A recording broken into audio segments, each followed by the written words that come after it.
Good morning students.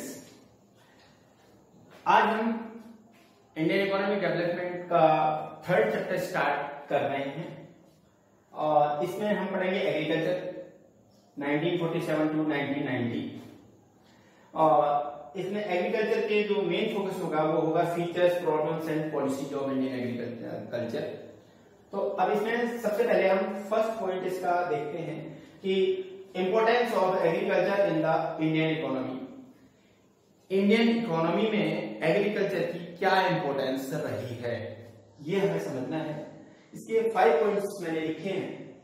First point है कि contribution to GDP, यानी कि जीडीपी में एग्रीकल्चर ने कितना कंट्रीब्यूशन किया, यानी कि एग्रीकल्चर का क्या कंट्रीब्यूशन रहा जीडीपी में। तो अगर हम जीडीपी को देखते हैं 1951 का, तो जीडीपी 59% जीडीपी जो है वो जनरेट होता था केवल एग्रीकल्चर सेक्टर से। क्यों होता था? उस टाइम एग्रीकल्चर सेक्टर ही सबसे ज्यादा एग्रीकल्चर सेक्टर ही हमारी इकोनॉमी में था। सारे जितने भी लोग थे 72% लोग थे वो एग्रीकल्चर से जुड़े हुए थे और बाकी इंडस्ट्रियल सेक्टर बहुत नाममात्र का था, या जो कह सकते हैं आप टर्सरी सेक्टर भी नाममात्र का था। तो इस तरह से तो एग्रीकल्चर सेक्टर का उस टाइम बहुत ज्यादा कंट्रीब्यूशन था। लेकिन अगर 2015 में देखते हैं तो 17.4% है। इसका मतलब यहाँ 17.4% का मतलब, इसका मतलब ये नहीं है कि 2015 में प्रोडक्टिविटी कम हो गई या प्रोडक्शन कम हो गया, ऐसा नहीं है। प्रोडक्शन भी बढ़ा, प्रोडक्टिविटी भी बढ़ी, लेकिन ये परसेंटेज इसलिए कम दिखाई दे रही है क्योंकि यहाँ पर अब जो है सेकेंडरी और टर्सरी सेक्टर में भी काफी, मतलब वो इस एग्रीकल्चर सेक्टर से काफी आगे निकल गए। तो उनका जो कंट्रीब्यूशन है जीडीपी के लिए वो एग्रीकल्चर से ज्यादा हो गया। तो in comparison to secondary and tertiary sector, तो ये जीडीपी एग्रीकल्चर सेक्टर का कम रह गया अब। तो इस तरह से जो एग्रीकल्चर सेक्टर ने काफी जो योगदान दिया है या उसकी इंपॉर्टेंस है वो इंडियन इकोनॉमी के लिए इस तरह से आपको देखने को मिलती है। सेकंड पॉइंट है इसमें major source of employment. Agriculture एक एम्प्लॉयमेंट का एक बहुत बड़ा सोर्स रहा है हमेशा।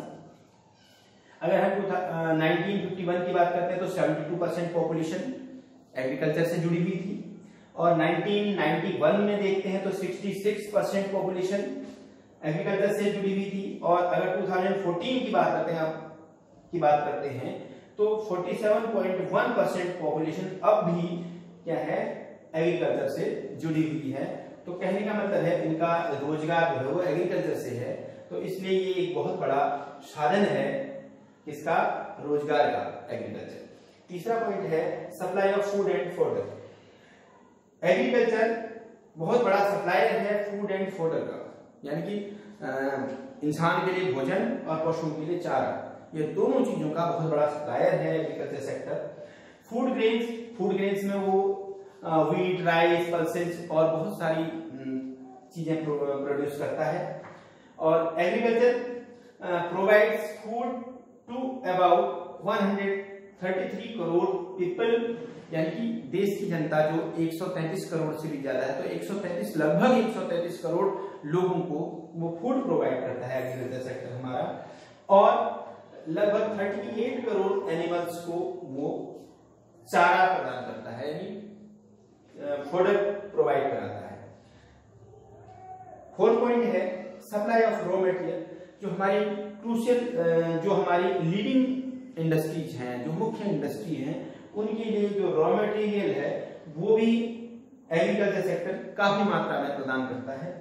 जैसे to our leading industry like cotton, jute, sugar cane, tea etcetera, ये सारे जो रॉ मटेरियल है वो हमारी इंडस्ट्रीज को प्रोवाइड एग्रीकल्चर सेक्टर से होते हैं। जैसे कि टेक्सटाइल इंडस्ट्री है, उसको कॉटन, जूट वगैरह की नीड होती है जो रॉ मटेरियल में, वो सब एग्रीकल्चर से ही मिलता है। शुगर फैक्ट्री है और शुगर फैक्ट्री के लिए, शुगर इंडस्ट्री के लिए शुगर केन की यानी गन्ने की आवश्यकता होती है, वो सब सारा एग्रीकल्चर सेक्टर देता है। टी एग्रीकल्चर सेक्टर देता है। तो इस तरह से ये सब रॉ मटेरियल का सप्लायर भी है।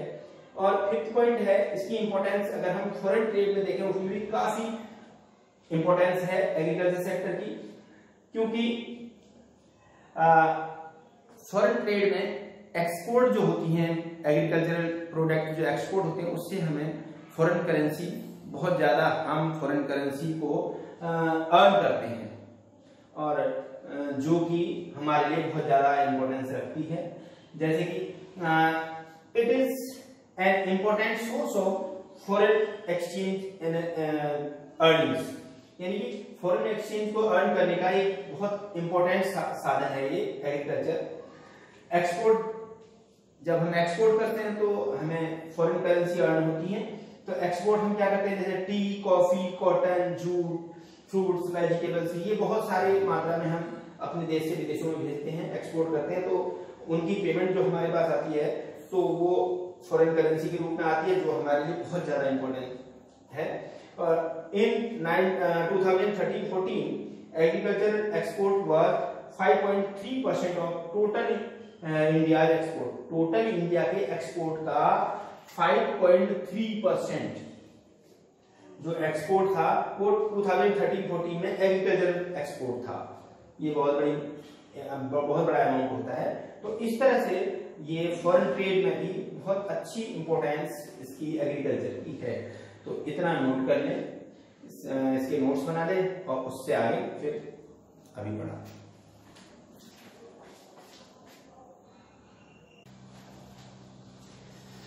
अब पढ़ते हैं features of Indian agriculture.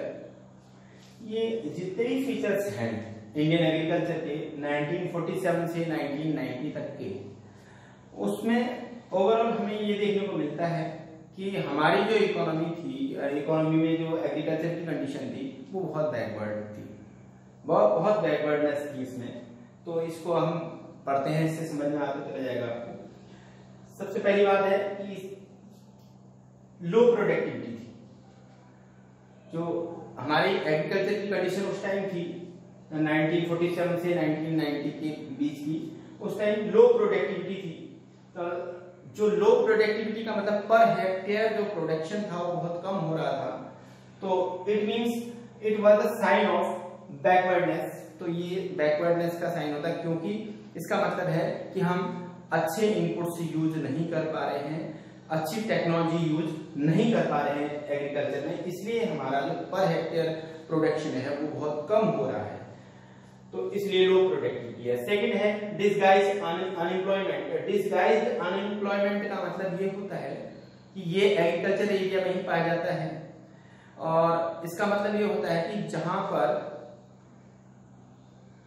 According to land आवश्यकता तो कम लोगों की है लेकिन ज्यादा लोग काम में लगे हुए हैं, जो कि देखने में तो ऐसा लगता है कि वो रोजगार पर लगे हुए हैं, लेकिन वहां पर उतने लोगों की जरूरत नहीं थी, कम से भी काम चल सकता था।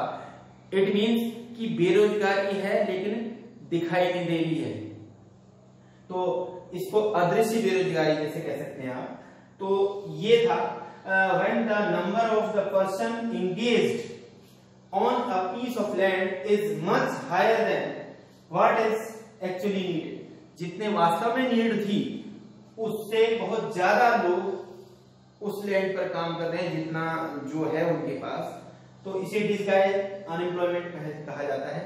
तो ये भी एक बैकवर्ड एग्रीकल्चर का ही को ही शो करता है। उसके बाद थर्ड है डिपेंडेंस ऑन रेनफॉल। उस टाइम हमारे पास इरिगेशन के साधन नहीं थे बहुत ज्यादा, तो क्या था, जो हमारी जो क्रॉप थी वो डिपेंड करती थी रेनफॉल पर। अगर crop production is highly uncertain, बहुत अनिश्चित था, अगर बारिश ज्यादा होगी मोर rain more crop, less rain less crop. तो कहने का मतलब है जो खेती थी प्रोडक्शन, अगर ज्यादा रेनफॉल है यानी कि बारिश ज्यादा है तो खेती ज्यादा होगी, बारिश कम है तो खेती कम होगी। तो ये कंडीशन थी, तो इसलिए अनसर्टेनिटी थी प्रोडक्शन में। तो इसे कह देंगे हम, ये भी एक बैकवर्डनेस है एग्रीकल्चर में। उसके बाद फोर्थ है सबसिस्टेंस फार्मिंग का मतलब होता है कि ऐसी फार्मिंग जिसमें केवल जो फार्मर है वो केवल अपने परिवार के लिए कमाता है, वो परिवार के लिए ही इतना ही प्रोडक्शन कर पाता है जो उसके परिवार कंज्यूम कर लेते हैं बस, यानी कि वो एक्स्ट्रा उसे सेल करने के लिए नहीं कमा पाता, नहीं प्रोडक्शन कर पाता। तो ऐसी फार्मिंग को सबसिस्टेंस फार्मिंग कहा जाता है। It is not to earn profit, उससे प्रॉफिट अर्न नहीं हो रहा था, only for his family. Farmer जो है केवल अपनी परिवार के लिए ही उसे प्रोडक्शन कर पा रहा था। तो ऐसी कंडीशन उस टाइम फार्मिंग की थी। फिफ्थ पॉइंट है lack of modern inputs. Modern inputs नहीं थे। जो इनपुट्स का मतलब है कि जो खेती में साधन लगाए जाते हैं जैसे कि pesticides, insecticides, chemicals, seeds etcetera, सारे इनपुट्स होते हैं एग्रीकल्चर के, वो मॉडर्न नहीं थे। Like chemical fertilisers, insecticides, pesticides, ये दवाइयां होती हैं, आर नॉट जुडिशियसली यूज्ड।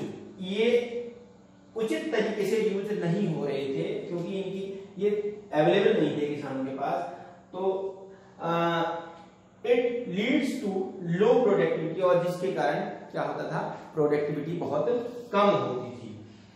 और उसके बाद लास्ट पॉइंट है इसमें स्मॉल होल्डिंग्स, और जो होल्डिंग्स थे वो छोटे छोटे स्कैटर्ड थे। होल्डिंग का मतलब है जो खेत थे वो छोटे थे और स्कैटर्ड थे। तो जब छोटे छोटे खेत थे, स्कैटर्ड थे, तो उससे क्या था, प्रॉब्लम आती थी खेती करने में, मशीनों का यूज करने में, हर चीज में प्रॉब्लम आती थी। Small holdings are a hindrance of the process of growth, यानी कि जो फार्मिंग में जो भी ग्रोथ होती जो वो नहीं हो पा रही थी, उसके लिए वो हिंड्रेंस यानी कि रुकावट का कारण बन रहे थे छोटे छोटे साइज जो खेतों के। उसको दो तरीके से हम देख सकते हैं। Use of machines becomes difficult, उसमें मशीनों का यूज करना बहुत मुश्किल हो रही थी, मशीनें यूज नहीं हो सकती थी, छोटे छोटे टुकड़ों में बटे हुए थे खेत। और दूसरा ड्यू टू दिस प्रॉब्लम, और इस वजह से, इस परेशानी की वजह से, जो मशीनें वगैरह सही से यूज नहीं हो रही थी, इस परेशानी की वजह से farming as a source of subsistence only, तो जो खेती है वो केवल सबसिस्टेंस फार्मिंग रह गई थी, केवल वो अपने फैमिली को के कंजम्पशन तक ही सीमित रह गया था फार्मिंग का। तो इस तरह से ये एग्रीकल्चर के फीचर्स हैं 1947 टू 1990 के। अब इतना आप अच्छे से समझ लें, इसको नोट कर लें, और इसके बाद नेक्स्ट वीडियो में इससे आगे फिर पढ़ाएंगे।